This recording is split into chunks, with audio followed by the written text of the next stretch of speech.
kita selama ini a priori dengan fenomena, mungkin Mbak Erika tahu ya, Rojali, rombongan jarang beli. Jadi era perang harga itu sudah nggak lagi yang saling menjatuhkan antar seller, kita sebut predatory pricing gitu ya.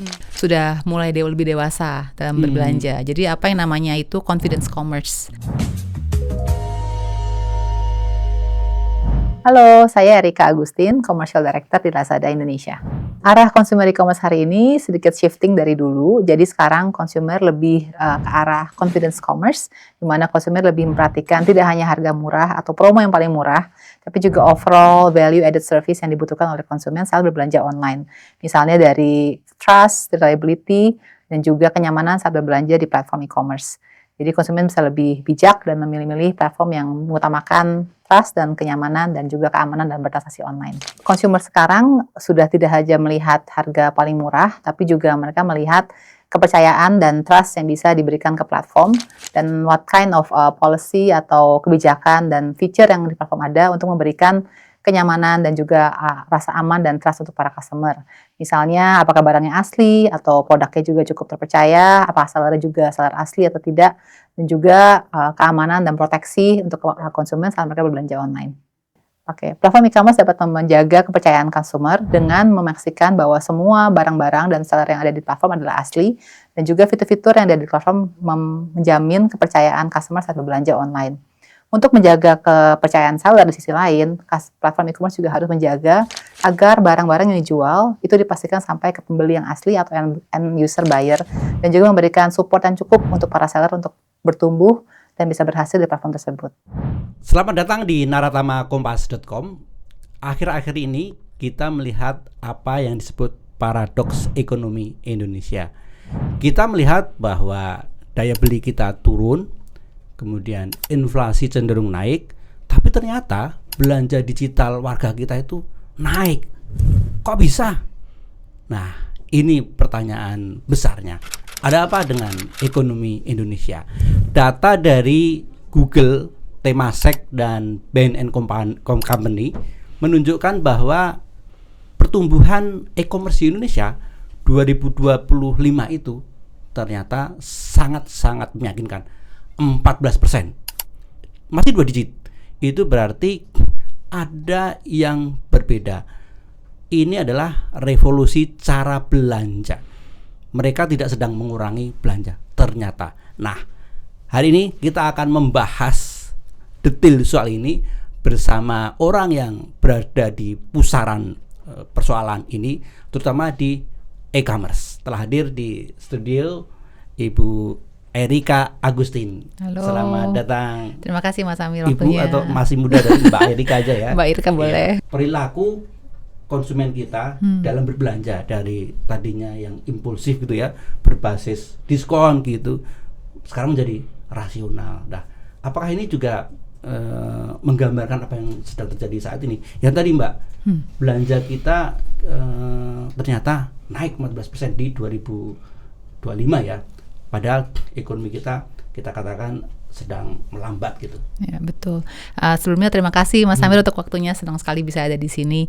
Jadi memang betul kalau dari berdasarkan riset dari Cube Asia, kita melihat memang ada pergeseran perilaku konsumen kita di Indonesia ya.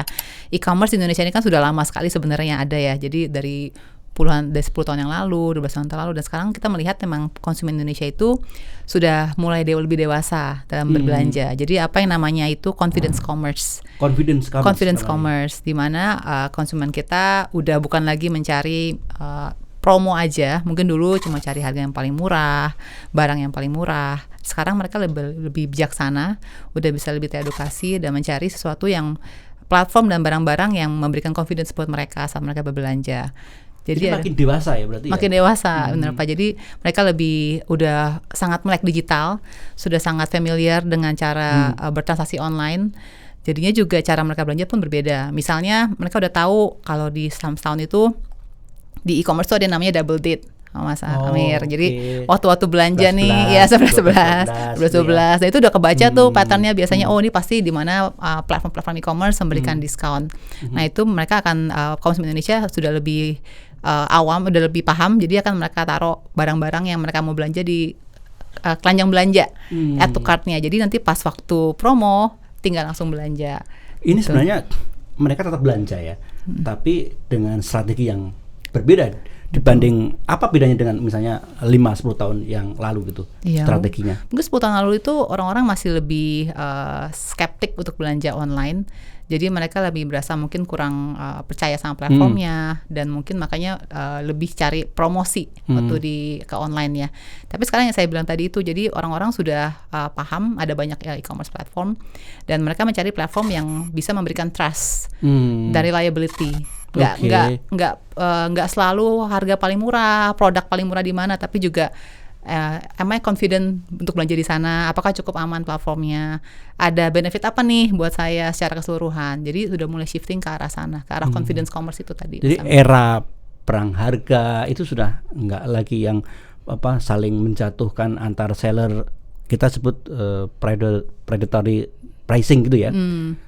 Orang dengan mudah men-search kemudian mencari yang paling murah tanpa berpikir ini asli apa enggak, itu sudah nggak ada lagi. Jadi mungkin nggak 100% hilang ya Mas Amir ya, tapi sekarang itu orang sudah mulai lebih bijaksana. Dia nggak selalu decision makingnya nggak paling murah, cari yang paling murah, beli di sana, tapi pas dilihat harga penting, tapi di balik harga apa value-nya sih? Jadi apakah platformnya cukup terpercaya, apa sellernya juga terpercaya, ratingnya gimana, apakah barangnya asli apa enggak. Jadi udah bisa memilah-milah nih keputusan belanja, nggak cuma dari sisi harga aja. Kalau kita melihat data yang di studi Cube Asia dan Lazada tadi, sekitar berapa ya, 80% ya orang itu menjadi aktif mall shopper gitu ya, mall shoppers. Nah, mereka ini sebenarnya yang dia cari apa sih? Kenapa mereka hanya berbelanja di mall shoppers? Sebagai perbandingan, data ini sebenarnya lebih rendah dibanding di negara Asia Tenggara, karena rata-rata 86% atau bahkan di misalnya Vietnam itu bisa 93% orang yang nongkrongin mall di e-commerce ini. Nah, ini fenomena apa untuk melihat ini? Ya, mungkin patternnya memang behaviornya sedikit beda mungkin di Indonesia ya Mas Amir. Kalau yang saya lihat memang untuk apalagi sekarang karena sudah mulai shifting juga konsumen Indonesia untuk ke barang-barang yang mungkin lebih premium. Nah, mungkin untuk barang-barang premium tuh mereka lebih ke shopping mall itu pasti mungkin ke yang mall-mall tadi ya. Betul. Jadi mereka mungkin behaviornya lebih kalau ke mall untuk ngelihat produknya seperti apa, untuk mencoba, untuk make sure bener nggak sih cocok nggak sih untuk saya. Misalnya kalau misalnya produknya mungkin home appliances, mungkin untuk ngelihat secara fisikal untuk menyentuh barangnya, atau beauty misalnya. Nanti mungkin pas mereka udah tahu baru ke last mall atau untuk ngelihat ya udah nanti pas barangnya ada mereka do the purchase-nya tuh di online gitu. Mungkin itu ada shifting ke sana juga gitu, apalagi untuk produk-produk premium. Berarti karena ini mall-mall itu biasanya resmi ya Mbak ya, dan premium, beberapa premium ya. Ini berarti tren kedepannya itu memang konsumen kita itu bersedia ya membayar lebih untuk produk-produk yang asli tadi ya. Iya betul. Terutama kalau untuk di Lazada, Mas Amir, kita melihat memang ada peningkatan untuk behavior customer, terutama untuk customer kita yang di keluarga muda atau yang family ya. Jadi karena yang family, yang profesional, mereka mau mengupgrade. Jadi pattern belanjanya itu untuk meningkatkan kualitas hidup mereka, untuk life upgrade. Jadi saat mereka beli misalnya keluaran elektronik, handphone terbaru, atau mungkin mereka mau mengisi rumah baru gitu ya dengan semua home appliances yang mungkin dari merek-merek misalnya kayak yang premium seperti Dyson atau Shark Ninja atau mungkin Electrolux gitu ya. Nah itu semua kita melihat peningkatan itu di Lazada, di Last Mall ada peningkatan transaksi dari target market itu, atau mungkin dari beauty brand, fashion brand. Itu semua biasanya kita melihat shifting dari yang family atau yang profesional untuk belanja di premium produk di situ. Alasan utamanya kenapa mereka mengejar barang-barang premium di e-commerce itu apa Mbak? Lebih ke peningkatan ini kali ya, peningkatan lifestyle, mungkin untuk upgrade lifestyle mereka, dan mungkin juga mereka untuk memperbaiki, mungkin kalau misalnya dulu kayak misalnya handphone gitu ya, mungkin mereka udah handphone yang lama mau ganti yang baru atau dari list handphone baru, nah itu mereka belanja di online. Ini harus diakui ya, mereka yang tadinya belanja premium, barang-barang premium di offline store atau di toko fisik itu berpindah kebiasaan gitu ya, habitnya pindah gitu ya, Betul. ke e-commerce. Kayak e-commerce, betul. Tapi mereka biasanya patternnya mungkin mereka ngeliat dulu di offline seperti apa. Mereka berarti istilahnya kayak showroomnya ya, kayak showroomingnya di showroomingnya offline. di offline. Nanti mungkin mereka tunggu, karena kan kalau di online itu juga kita banyak benefit, Mas Amir. Misalnya kayak kalau di last mall kita ada 0% cicilan kartu kredit dengan semua bank. Ya, itu yang bisa dimanfaatkan ya. Betul. Jadi untuk produk premium itu tadi mungkin memang customer Indonesia itu shifting ke premium, tapi tentu tetap melihat value, overall value-nya. Jadi di harga akhirnya tuh lebih murah nggak sih? Jadi ada promonya, ada vouchernya. Termasuk fasilitas Pembayarannya cicilan 0% tadi ya. Iya. Dan kita iya. juga ada trade in, Mas Amir. Jadi misalnya mau tuker handphone lama sama handphone baru itu bisa, ada asuransi juga. Terus juga tadi membership tadi yang mungkin jadi benefit tambahan kan kalau misalnya belanja online. Jadi semua benefit ini mungkin dari kalau dijumlahkan, kalau di secara totalitas ya jadi lebih valuable untuk belanja online dibanding belanja offline misalnya gitu. Itu jadi faktor consideration decision making shoppers juga. Kalau kita lihat kayak di platform-platform e-commerce itu kan mereka mengkurasi ini ya, seller terpercaya. Bahkan ada label mall. Nah, itu menandakan apa kalau di Lazada? Kalau di Lazada karena memang dari awal banget ya Mas Amir, Lazada itu kan memang selalu asosiasinya dengan trust dan reliability. Di kita ada namanya Last Mall. Last Mall itu benar-benar adalah suatu channel di mana Lazada memberikan prioritas ke hanya seller-seller yang punya barang asli atau brand principal. Untuk buka di Lazada. Jadi seller yang udah masuk ke Last Mall tuh benar-benar seller dari barang-barang yang asli, produknya asli dari brandnya atau distributor resmi, authorized sellers. Itu yang membedakan sih. Jadi nggak ada filter yang sangat ketat dari pihak Lazada untuk make sure seller yang ada di Last Mall itu adalah seller yang punya barang asli. Tapi itu membedakan ya dengan seller-seller biasa gitu ya. Iya. Karena sudah melalui tahap kurasi atau tahap. Betul. Jadi nggak sembarang seller bisa masuk ke Last Mall karena dari tim seller management kita juga akan mengkurasi, ada requirement-nya, mungkin surat-surat resmi dari produknya. Jadi untuk memastikan kalau memang seller itu menjual barang asli di Last Mall, karena itu benar-benar garansi dari kita ya. Bahkan kalau misalnya ketahuan palsu bisa dibalikin gitu barangnya. Ada garansi untuk refund atau barang kembali di Lazada kalau belanja di Last Mall. Jadi konsumen kita sudah mulai mempertimbangkan tadi ya yang namanya Last Mall tadi karena itu berbasis trust gitu ya Mbak ya.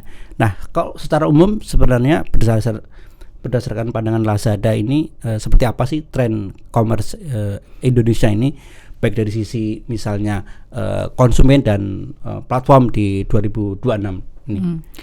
Mungkin kalau dilihat dibanding tahun lalu yang berubah itu konsumennya jauh lebih paham online. Jadi mereka melihatnya tuh nggak cuma bandingin harga gitu price war, tapi mereka ngelihat ini produknya tuh dari brand asli nggak sih gitu. Nah pas brand asli mereka juga ngelihat platformnya itu terpercaya nggak sih Mas Ambo. Jadi mereka ngelihat platformnya itu akan memberikan guarantee atau memberikan suatu keyakinan ya, kepercayaan buat customer kalau ini benar-benar barang asli loh. Jadi misalnya kalau di Lazada itu kita kalau belanja di Last Mall nih Mas Amir, itu ada garansi produknya bisa dikembalikan, refund atau return policy 60 hari.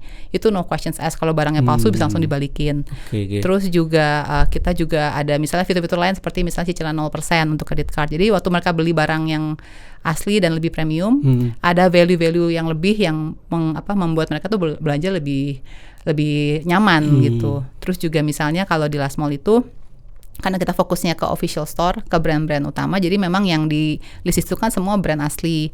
Dan apalagi yang paling penting tuh misalnya Mother and Baby, Mas Amir, kita ada produk susu misalnya. Orang kalau belanja susu kan apalagi untuk bayi ya, jangan sampai palsu kan gitu ya. Jadi buat Last Mall itu semua yang mau seller kita yang berjualan susu itu kita benar-benar make sure harus asli. Iya, ada surat-suratnya. Berarti dari pabrikan lah ya. Betul, dari brandnya. Jadi nggak mungkin palsu. Terverifikasi itu betul. Ya. Kita kasih garansi kalau misalnya palsu kita bakal balikin gitu. Jadi karena itu bahkan nggak ada sebenarnya barang palsu di Last Mall. Jadi fitur-fitur itu semua yang membuat mungkin orang udah mulai melihat nih nggak cuma nyari barang murah, tapi juga fitur-fitur apa ya yang membuat saya tuh confident saya belanja di sini tuh nyaman dan juga value. Jadi value value added-nya apa, nggak hanya harga aja. Jadi itu mungkin shiftingnya di tahun ini seperti itu. Nah, Mbak Erika, di riset ini kan menggambarkan showrooming tadi ya. Ini berarti toko fisik itu nggak mati ya ternyata ya? Sebenarnya enggak sih Pak ya, mungkin yang bisa digunakan cara pandangnya adalah lebih ke arah omnichannel gitu Omnichannel. Pak. Jadi sebagai seller, sebagai brand, kita harus ada di semua channel, baik itu offline ataupun online. Jadi online ini bukannya kita jadi perang online offline ya, sebenarnya enggak. Sebenarnya kita saling komplement gitu, karena sudah enggak kayak dulu membanding-bandingkan atau saling menjatuhkan offline versus online ya. Betul, karena sebenarnya online ini kan untuk memperluas pasar, memberikan convenient untuk para buyer, tapi tetap saja offline itu juga butuhkan untuk showcasing, untuk showroom, apalagi produk-produk yang premium tadi yang kita bicarakan ya. Jadi consumer juga bisa melihat langsung. Itu masih diperlukan kayaknya dia untuk offline part dari shopping. Jadi O2O ini hadir untuk saling complementary sebenarnya, bukan saling menjatuhkan sebenarnya. Jadi malah bisa dibilang toko fisik itu sebenarnya dia mendukung e-commerce-nya ya. Betul. Atau online-nya mendukung offline ya, bisa itu juga. Sebenarnya untuk mendukung toko fisik. Betul. Jadi memang sebagai seller harus utilize omnichannel ini sebaik-baiknya. Karena biasanya orang-orang sebelum misalnya beli sepatu gitu ya, dia akan cek ke toko fisiknya kan. Betul. Apakah ukurannya kalau misalnya 42 itu betul-betul bener nggak? Iya, kan beda-beda gitu. Iya, tapi betul. keputusan beli biasanya ada di e-commerce. Iya, biasa, tapi tergantung ya? seperti itu. Tapi tergantung barangnya juga dan tergantung produknya. Tapi biasanya seperti itu. Jadi memang saling komplementari lah antara dua channel ini ya. Tinggal dipakai sebaik-baiknya oleh para seller masing-masing. Mana nih yang lebih works buat toko dan buat produk mereka. Barang-barang apa yang biasanya mereka ini showrooming dulu sebelum belanja online? Tentunya barang-barang yang basket size-nya atau harganya tinggi ya Mas Amir ya. Jadi gitu ya karena mereka kan harus tahu nih, harus yakin gitu ya, ini bener nggak produknya, terus apa fiturnya sesuai nggak. Tapi nanti setelah toko di make sure fisiknya ada apa enggak, resmi betul, apa enggak gitu ya, resmi, termasuk itu ya. Iya betul, itu dulu di make sure. Bagi saya fenomena showroomingnya ini menarik karena kita selama ini a priori dengan fenomena mungkin Mbak Erika tahu ya, Rojali, rombongan jarang beli, jarang terus beli, lagi ya. Rohali, rombongan hanya lihat-lihat, bener. Terus apa lagi, Rohana apa? Rombongan hanya nanya-nanya ya. Iya. Ternyata enggak ya, mereka ini bagian dari tadi ya journey ya. Benar. Jadi sebelum membeli beneran di online, mereka memastikan itu ya, apakah misalnya ya aromanya cocok, apakah warna layarnya sesuai dengan ekspektasi. Saya pikir kuncinya justru sellernya atau brand harus hadir di online sebenarnya. Betul. Jadi takutnya kalau nggak ada kan jadi lost opportunity kan sebenarnya. Iya, lost opportunity ya. Betul, iya. Oke. Ini learning menarik dari Mbak Erika. Jadi yang punya toko-toko jangan takut offline di online tadi ya, yang punya toko-toko offline itu malah jangan takut dengan e-commerce ya Mbak Erika ya.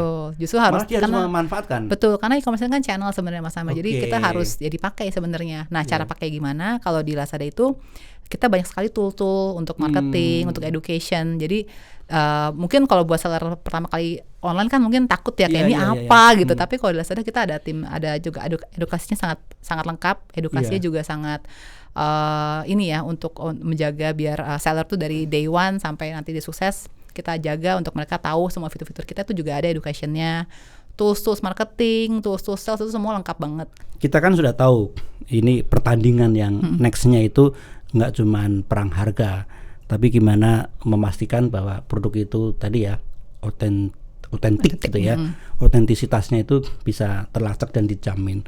Terus kemudian itu berada di platform yang terpercaya. Nah, nextnya bagaimana seller itu bisa memenangkan ini ya hati konsumen gitu, Mbak Erika, biar mereka bisa secara produk bertanggung jawab, tetapi secara marketing juga kompetitif di platform e-commerce.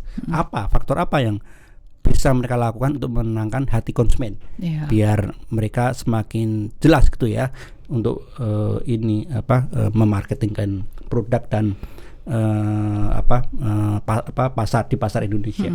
Pastinya memang sekarang makin kompetitif ya Mas Amir, seller itu banyak banget gitu kan, dan juga banyak sekali kategori-kategori yang mungkin cara mainnya mungkin beda gitu ya. Tapi yang pasti kalau benang merah yang saya lihat sebenarnya yang penting tuh satu menjaga kualitas produknya dan kualitas tokonya. Jadi sebagai seller harus selalu menjaga kalau memang barang-barang yang dijual tuh benar-benar asli, dan servisnya juga harus on point ya, harus on time. Kalau misalnya customernya inquiry harus cepat dijawab. Tapi juga saya melihat mungkin loyalitas itu penting ya, Mas Amir. Jadi nggak hanya memberikan offer jadi murah jadi customer beli, tapi juga loyalty itu penting, customer loyalty. Jadi kalau di Lazada itu kita ada namanya membership, itu untuk yang bisa digunakan oleh seller juga, yaitu adalah untuk memberikan benefit lebih untuk customer-customer yang terus belajar di Lazada. Jadi kita ada membership itu dari classic, silver, gold, sama platinum. Kalau jadi membership di Lazada itu tergantung dengan nanti thresholdnya apa, ada benefitnya Mas Amir. Jadi misalnya dapat diskon lebih di toko-toko tertentu, juga dapat itu pengembalian, refund policy, ada bahkan asuransi pun ada buat membership di Lazada. Jadi asuransi untuk 3 bulan untuk pengguna Lazada yang jadi membership di Lazada di certain itu ya kategori. Terus juga kadang-kadang kalau misalnya sebagai membership di Lazada juga eligible untuk menerima sampel gratis dari brand misalnya, diskon khusus. Jadi semua benefit ini kan menjaga customer untuk mau beli di toko itu lagi. Jadi I think loyalty itu penting sih untuk dijaga juga. Dan itu lumayan ini ya, works di Lazada ya untuk membership itu ya. Iya, karena jadi customer mau balik lagi kan. Jadi karena saya udah jadi member di sini, benefitnya juga banyak, akan banyak terus. Dan itu sesuatu yang mesti dibangun secara berkesinambungan ya, jadi lebih ke sustainable dan lebih long term. Kalau sekarang ini misalnya ya, konsumen melihat-lihat produk gitu ya, berarti dia harus menemukan sesuatu. Faktor apa yang pada akhirnya konsumen ini memutuskan saya harus beli ini gitu ya. Apakah misalnya harganya yang harus agresif, ataukah diskonnya, ataukah misalnya berbasis kepercayaan yang misalnya diceritakan oleh para reviewer atau biasanya gitu kan ada ulasan ya atau rating gitu. Betul. Itu sejauh mana mengkombinasikan berbagai hal kemungkinan tadi? Ya, jadi kalau dari sisi kepercayaan kan sudah dibantu dari sisi platform ya, Mas Amir. Nah, kalau dari tadi sisi marketingnya nih ya, jadi untuk marketingnya itu kita kalau kita lihat tren memang secara, apalagi orang Indonesia kan sangat sosial media banget ya, jadi benar-benar perlu influencer atau perlu Itu masih ya? Masih reference point ya. Sebagai referensi ya? Sebagai referensi, lebih percaya sama kalau orang ngomong gitu kan ya. Nah, kalau saya translate di Lazada, sebenarnya kita ada yang namanya Lazada Affiliate, Mas Amir. Jadi itu affiliate ini afiliator. Itu bagian dari ekosistemnya Lazada ya. Jadi itu works itu affiliate ya. Itu works karena afiliator ini lebih personal, bukan lebih personal ya. Jadi karena dia tuh bukannya influencer yang secara general, tapi dia tuh targeted ke komunitas-komunitas. Jadi dia sudah lebih personal dan sudah lebih targeted ke customer segment yang tepat. Misalnya untuk produk elektronik. Afiliatornya memang ternyata ada komunitas elektronik, atau memang audiensnya tuh di bagian follower banyak kan yang orang-orang bapak-bapak yang suka elektronik. Jadi saat mereka mereview, dan mereka akan mereview barangnya dan memberikan honest review, bukan yang dibayar brand atau gimana gitu, tapi benar honest review dan akan memberikan benefit. Kalau misalnya beli nanti mungkin dapat diskon lagi. Jadi ada yang namanya Lazada Affiliates. Dan itu sangat baik karena kita juga melihat sukses story dari afiliator kita. Ada yang misalnya sempat ada satu afiliator kita cerita ya, Anita itu dia baru join misalnya dalam 4 bulan penghasilannya udah 100 juta di Lazada Affiliator. Karena luar biasa ya. Karena setiap mereka menjual kan dapat insentif dari Lazada. Jadi ini membuka demokratisasi baru ya, bahwa siapapun bisa istilahnya ini ya, jadi leverage pendapatan dia ya, dengan cara yang sebenarnya sederhana itu kan ya. Sebenarnya sederhana. Itu membagi link gitu aja kan? Betul. Jadi sebenarnya tinggal sign up ke Lazada jadi Lazada. Nggak ada requirement punya akun sosmed gitu ya, sekian follower gitu. Nggak. Jadi karena kan berbasis insentif kan. Jadi semakin dia share lewat WhatsApp, lewat Facebook, lewat apapun itulah ya channel dari dia. Dari nol berarti bisa. Dari nol bisa. Tinggal. Dan itu sudah dibuktikan tadi ya. Iya betul. Dan dari Lazada pun sangat fenomenal 100 juta. Iya. Dan dari Lazada juga kita serius untuk meng-grow affiliates karena kita baru pump in investasi sebesar 100 juta US dollar tahun lalu, Mas Amir. Itu untuk apa aja itu? Itu untuk membangun produknya, karena kan juga platformnya juga mesti dibangun fitur-fiturnya untuk program insentif buat afiliatornya. Ya, jadi itu sudah. Berarti bisa memburu insentifnya minimal ya. Iya, bisa banget. Jadi nggak usah nunggu jadi influencer yang followernya ribuan, udah bisa jadi afiliator di Lazada Affiliates. Itu bagus, dan sering kita bakal connect juga dengan brand-brand untuk memberikan review misalnya ke produk-produk mereka. Itu berarti orang bisa tanpa modal dari nol. Betul, mestinya sih ya. Dan bahkan dia nggak punya barang. Iya, bisa betul ya. Karena nanti bisa kita share linknya aja kan sebenarnya kan, karena semua online sebenarnya. Iya. Dan itu sudah dibuktikan itu ini ya berhasil ya. Iya, betul. Iya. Nah, ini berarti kan mengubah cara berjualan ya, Mbak Erika ya. Dulu orang berjualan untuk meyakinkan bahwa produk atau brand ini trusted, itu pakai semacam proxy-nya itu KOL atau mega influencer. Atau kalau langsung to the point-nya artis-artis lah dikerahkan untuk jualan gitu ya. Sekarang sudah nggak melulu itu ya. Ya, sudah berubah ya. Ya, I think ini jadi memberikan tadi Bapak bilang jadi democratizing ini ya untuk kesempatan buat orang-orang seperti saya gitu ya, atau ibu-ibu yang suka banyak komunitas bisa ikut juga gitu. Jadi emang nggak selalu emang bisa melalui mega influencer, tapi juga ini membuka kesempatan untuk orang-orang biasa dan orang lain awam juga untuk ikut gitu. Iya, ini kabar baik di tengah ini ya. Kita kesulitan mencari lapangan pekerjaan ya. Dan ini membuat sistem di e-commerce juga akhirnya jadi terbangun ekosistem jadi ekosistem ya. Karena kita juga jadi membangun ekosistem kreator kan ya, konten kreator juga makin tumbuh. Jadi kita melihat affiliate ini sebagai growth partner kita, Mas Amir. Jadi nggak cuma datangin traffic, tapi juga tumbuh bareng sama seller-seller dan jadi bagian ekosistemnya Lazada. Kan bisa dibilang sekarang untuk semua fase hidup kita itu bergantung pada e-commerce. Mulai dari bayi lahir atau masih dalam kandungan itu sudah mengandalkan e-commerce. Nah, ini berarti makin lekat gitu ya hubungan kita dengan e-commerce. Nah, gimana strategi e-commerce itu agar tetap relevan gitu Mbak ya, dan mampu memenuhi kebutuhan konsumen yang terus berevolusi ya, dan bahkan kelas-kelasnya kan juga beda-beda ya. Kelas sosial tertentu fase kehidupan ini membutuhkan yang ini dan seterusnya. Ini gimana strategi? Untuk e-commerce, I think sangat penting sekali untuk memperhatikan relevansi ke masyarakat, betul. Jadi relevansi dari produk dari sisi fitur-fitur di platformnya, dari sisi policy-nya, dari sisi tipe-tipe seller dan kelengkapan produk, kelengkapan seller yang ada di platform itu. Jadi kita udah mulai ke AI juga nih Mas Amir sekarang, karena AI kan sekarang di mana-mana nih. Nah, kita ada AI juga, jadi agen. Jadi kita kalau misalnya itu kepake ya di e-commerce. Kepake banget. Bukan jadi, sekedar jargon-jargon bukan di medsos itu ya. Bukan. Jadi AI itu diimplementasikan di Lazada. Jadi kalau kita misalnya chatting dengan agen misalnya untuk pengiriman atau CS itu pakai AI sekarang semua di Lazada. Nanti kedepannya juga bakal lebih banyak lagi fitur-fitur di Lazada yang menggunakan AI.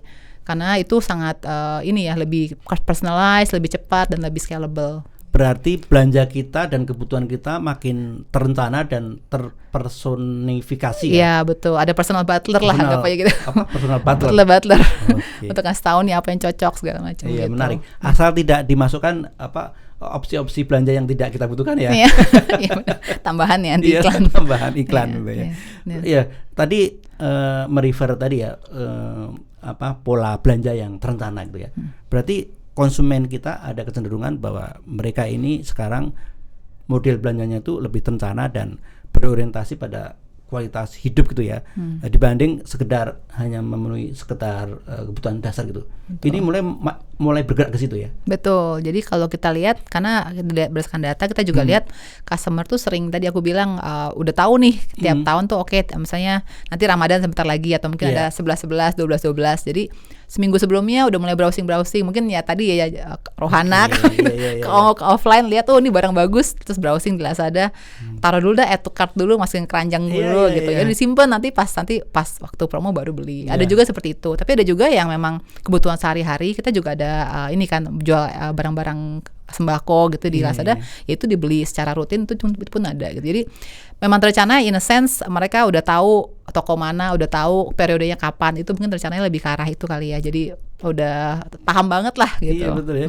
Berarti yang mau belanja Lebaran itu, Ramadan itu mulai sekarang dia sudah mulai cekot-cekot belanja gitu ya. Mulai add to cart atau di favorit dulu ya. Kapan-kapan bisa. Itu menjadi pola dan tren di kita ya. Artinya dia merencanakan sejak awal tapi keputusan untuk check out itu saat dia membutuhkan gitu ya. Ya, atau Yang- saat mungkin pas mereka lihat ada festival promo atau ada mungkin ada promo promo. apa. Jadi promo tuh tetap dilihat sebenarnya, tapi itu yang tadi aku bilang udah bukan decision factor yang paling penting, tapi tetap juga jadi faktor lah, tapi nggak selalu itu. Oke. Tadi Mbak Erika mention soal loyalty program tadi ya.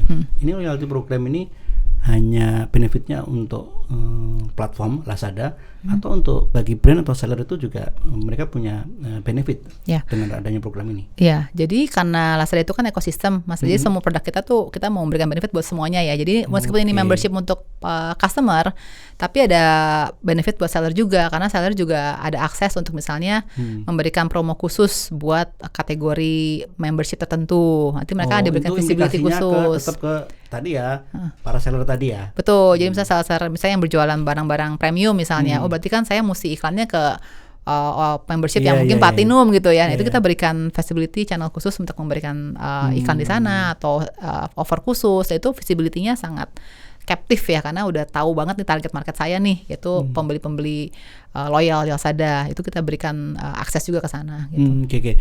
Nah, kita bicara soal dari sisi konsumen. Biar konsumen misalnya kembali lagi ke platform yang sama ini, apa yang dilakukan Lazada dan juga para sellernya? Ya, loyalty itu penting ya Mas Haris. Jadi salah satunya tadi membership program tadi, karena itu membangun loyalitas customer. Kalau mereka bertransaksi lebih, mereka akan naik tier dari klasik ke ada silver, tier-tiernya ya. ke gold, ke platinum ya. Jadi makin naik makin banyak benefitnya. Dapat free return, dapat asuransi, dapat sampel gratis, dapat diskon khusus. Jadi itu banyak benefit-benefitnya dan bakal lebih kita ekspansi lagi nanti. Kita lagi explore untuk benefit yang lebih baik lagi untuk para member yang lebih tinggi misalnya tiernya. Jadi itu salah satu loyalty programnya Lazada untuk membangun customer yang loyal. Mbak, ini termasuk bagaimana men-encourage konsumen ya untuk cerdas, tidak terbawa pada bujukan yang sifatnya sekedar impulsif dan FOMO. Ini gimana cara? Ini memang bukan tugasnya e-commerce ya, tapi Lazada punya concern di sini nggak? Banyak orang yang berbelanja karena impulsif buying. Dari perspektif Lazada gimana? Waduh, gimana ya? Sebenarnya sih impulsif buyer nggak apa-apa ya, asal nggak apa-apa. Kita sih mau membebaskan semua konsumen untuk belanja. Tapi mungkin kalau tips dari saya, dari Lazada mungkinnya yang penting belanja dari seller yang terpercaya aja sih. Jadi biar nggak tertipu kan. Oh iya. Ya, jadi ngecek dulu. Resikonya termitigasi. Iya gitu ya, betul. Jadi mungkin dicek dulu produknya bener apa enggak, sellernya tuh ratingnya bagus nggak. Terus juga ya itu ya, kan kita bisa tanya ke sellernya kalau mau nanya apa, mungkin dipastikan dulu barangnya benar sesuai dengan ekspektasi, lihat reviewnya sebelumnya gimana. Itu baru belanja deh, karena impulsif itu kan kadang karena kan biasa karena barang murah, tapi kan barang murah juga kan sayang kan kalau misalnya nanti ada kenapa-napa gitu nggak sesuai dengan ekspektasi. Betul. Ya. Jadi mungkin dicek dulu. Itu mengurangi ini ya, damage yang ditimbulkan dari impulsif buying ya setidaknya ya. Kalau ini barangnya memang berkualitas. Iya, kalau impulsif itu barangnya bener ya udahlah ya. Iya betul. Nah, kalau kita memotret ke depan ya Mbak ya, ini ternyata di bidang logistik itu akan sangat mempengaruhi bagaimana masa depan e-commerce ya. Nah, gimana Lazada menyiapkan tadi logistik yang dia match dengan kebutuhan premium konsumen tadi. Kan barang-barang premium tertentu itu butuh logistik yang sangat percaya dan handling yang sangat hati-hati untuk memastikan barang itu sampai kepada pelanggan cepat, akurat, tidak lecet misalnya atau tidak rusak. Ini gimana persiapan dari Lazada? Karena Lazada kita juga ada logistik sendiri, Lex namanya, Lazada Express. Jadi Lazada Express. Betul. Jadi itu lumayan terkontrol dari sisi kualitasnya sih, karena itu masih perusahaan kita gitu ya. Jadi secara SLA, secara KPI, secara kualitas itu sangat terjaga. Tapi kita juga ada partner dengan partner logistik lain, dan misalnya untuk barang-barang premium yang mungkin orang-orang maunya dapat cepet gitu ya, kita juga ada instant delivery, same day delivery. Kita juga ada partner dengan partner logistik lain untuk mengenable feature pengiriman cepat sih Pak, itu juga ada gitu. Berarti sudah disiapkan ya, dan itu sudah terpotret dalam tren Udah ke ada, depan ya. iya udah ada. Itu udah aktif sekarang. Oh, oke. Dan lumayan traction-nya lumayan bagus, customer lumayan suka, apalagi yang same day delivery ya, karena mungkin untuk beli untuk hadiah kali ya, atau siapa gitu pengen cepet. Nah itu pasarnya masih luas ya. Masih luas. Karena kita lihat, banyak banget ini yang ekspres ini yang logistik. Tapi ternyata masih tumbuh juga ya, dari sisi bisnis ya. Iya. Mbak, kita tadi ya sudah mendiskusikan bahwa based on outlook 2006 menggambarkan commerce yang lebih matang gitu tadi ya, kemudian rasional dan berorientasi pada jangka panjang gitu ya. Nah, apa yang paling krusial gitu ya yang bisa dilakukan industri terutama e-commerce itu agar tidak kembali lagi ke perang harga, karena perang harga itu sangat melelahkan ya. Bagi seller sendiri mereka juga capek banget kan. Kompetitor baru saja nurunin harga, aku juga harus nurunin terus begitu. Dari sisi pembeli pasti mereka juga kadang kena korbannya juga. Misalnya harusnya dia dapat pengiriman yang lebih tepat, tapi karena ada kompetisi yang tadi ya yang betul-betul barbar tadi, itu mereka terdampak. Nah, gimana memastikan bahwa kita tidak lagi ke situ? Iya, capek ya Pak ya perang harga. Itu race to the bottom jadinya ya. Jadi gak ada yang untung. Jadi mungkin untuk sisi seller lebih ke arah daripada perang harga, lebih menjaga kualitas barang, kualitas service, make sure barangnya benar-benar sesuai dengan speknya. Mungkin lebih ke arah sana, dan pilih platform yang benar-benar mendukung itu, nggak cuma mendukung dalam arti ada barangnya, tapi juga fitur-fiturnya, SOP-nya, policy-policy platformnya juga mendukung kualitas gitu ya. Untuk ekosistemnya mungkin untuk lebih fokus ke lebih sustainable growth, jadi lebih ke membangun ekosistem secara keseluruhan gitu. Jadi mungkin buat platform kita nggak cuma hanya fokus ke barangnya aja secara harga, tapi juga itu tadi fitur-fitur yang mendukung. Misalnya dari sisi payment, mungkin ada BNPL, ada buy now pay later, ada partner dengan bank-bank, ada cicilan 0%.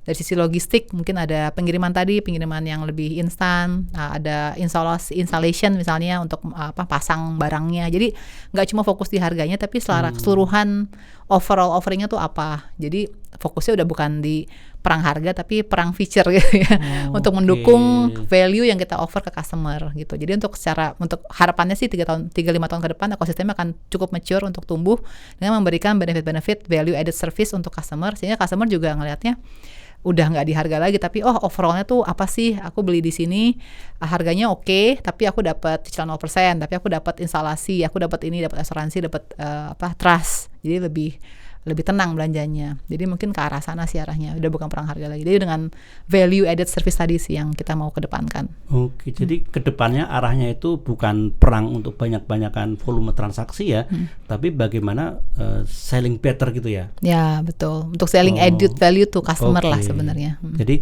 tidak lagi pada hal yang mendasar tadi yang bisa merusak ekosistem ya, perang harga tadi, tapi sudah ini jor-joran fitur gitu. Betul. Ya misalnya ya. Karena percuma kita untuk customer kita beli misalnya beli paling murah, tapi barangnya palsu buat apa gitu kan. Terus beli murah tapi lainnya buruk gitu benar ya. Terus nanti masalah mau balikin susah, atau customer service-nya juga nggak responsif kan, nggak fulfill seluruh journey-nya gitu loh. Selling better ini sudah jadi ini ya tren ke 2026 ini ya. Betul. Kalau di Lazada sudah dari kemarin sih pas sebenarnya. Jadi tapi kita lebih fokusin aja untuk kelas small, untuk lebih di grow lagi untuk dari sisi brands-nya. Okay. Nah, memotret 3-5 tahun ke depan gitu ya, Mbak Erika.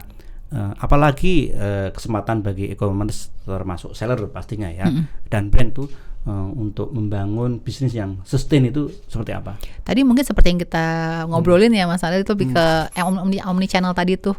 Jadi omni channel ya. untuk itu juga akan lebih sustain ya. Lebih sustain, dan juga di online-nya pun udah nggak main harga, tapi tadi balik lagi ke bagaimana memberikan service yang sangat baik, memberikan value added service buat customer, baik itu dari after sales service-nya atau mungkin payment-nya. Jadi mungkin ke arah sana, jadi biar growth-nya tuh sustainable dan lebih berkelanjutan, nggak cuma short term harga udah customer kabur gitu ya, tapi gimana kita nge-build biar customer juga datang ke toko kita lagi, belanja lagi. Itu kan mesti di-build loyalty-nya gimana. Nah, itu mungkin dari pengalaman belanja yang lebih nyaman, lebih trustable, lebih reliable juga untuk customer-nya. Jadi kita balik lagi, trust itu menjadi new currency kita. Betul. Ya, yang tadinya sempat hilang dengan belantara rimba e-commerce itu ya Mbak ya. Perang harga ya dulu Perang ya. harga itu ya. Sekarang I think trust itu lebih penting sih, itu dan new currency ya. Fenomena ini nggak cuma terjadi di industri e-commerce tapi di banyak industri. Betul. Menuju trust itu ya. Dan tidak lagi kita jor-joran lagi hal-hal yang sifatnya bikin kita capek tadi ya Mbak ya. Mbak, thank you banget. Ini sudah 1 jam kita berbagi dan insight-nya. Ini saya tadi di depan bilang revolusi cara berbelanja itu luar biasa. Kalau kita nggak connect ke situ, nah kita bisa terlindas zaman. Susah mencari pekerjaan, mau jualan di online merasa kok orang-orang bisa saya enggak, tapi karena mereka belum menemukan caranya. Nah, mungkin closing dari Mbak Erika untuk orang-orang yang ini ya tadi ya masih capek atau lelah membangun bisnis tadi, gimana biar mereka itu bisa mendapat peluang yang terbuka gitu ya di omnichannel ini. Silakan Mbak Erika. I think untuk sellernya ya. Penutup ini ya untuk para calon seller atau seller-seller yang masih perlu bertumbuh gitu ya. I think untuk para seller mungkin jangan takut untuk mencoba online karena mungkin ada yang udah apatis, mungkin ada yang takut juga. Sebenarnya bisa asal mau dimulai gitu ya. Dan pasti dari platform juga, terutama untuk Lazada, kita memberikan banyak support untuk para seller. Jadi jangan khawatir. Kesempatan pasti ada, tapi itu yang tadi saya bilang harus fokus juga untuk untuk menginvest waktu dan resource untuk membuild online store-nya sama seperti di offline store. Nanti pasti dengan investasi dan fokus yang konsisten, growth-nya pasti ada. Oke. Terima kasih Mbak Erika. Thank you Mas Amir. Ini diskusi kita yang sangat-sangat daging banget bagi kita, memotret realitas ekonomi kita yang tadinya kita sangat curiga. Jangan-jangan ini akan menurunkan daya beli begitu tajam, tapi ternyata tidak ya. Betul. Bahkan di 2025 data dari yang saya mention di depan tadi, Google kerjasama dengan Temasek and Bain & Company itu menobatkan Indonesia itu sebagai raksasa ekonomi digital di Asia Tenggara. Tetap dia yang nomor 1 Mbak ya. Dan ini peluang besar bagi industri e-commerce dan juga peluang besar bagi warga negaranya, penduduknya untuk mendapatkan sesuatu dari peluang ini. Asal tadi Mbak Erika sudah mention, jangan takut kita masuk ke era digital ini. Data tadi juga menunjukkan bahwa potensi 2025 itu total penjualan di e-commerce itu mencapai 71 miliar dolar AS. Dari total data GMV atau total penjualan bruto ekonomi digital kita 100 miliar dolar AS. Tentunya tahun ini akan lebih besar lagi ya. Tumbuh terus.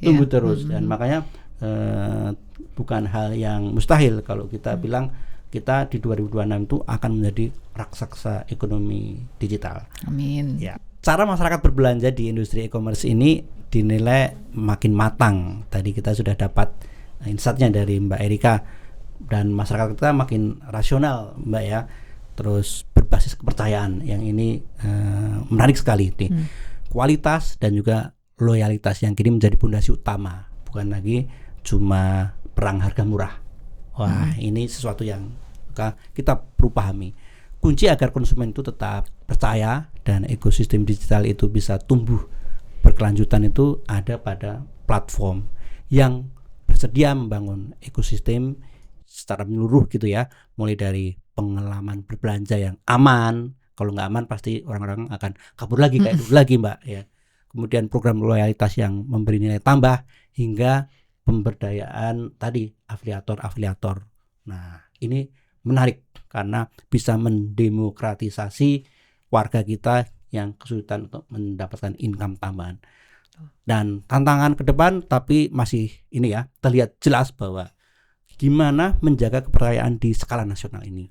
Bisa menghadirkan produk yang bernilai tinggi dan juga memastikan hubungan antara konsumen, kemudian brand, dan tadi para afiliator yang menjadi kreator tadi tetap harmonis gitu ya, terjaga karena inilah yang akan menentukan arah dan kualitas pertumbuhan e-commerce Indonesia dalam beberapa tahun ke depan. Terima kasih sudah menyaksikan Nartama. Sampai jumpa di episode berikutnya.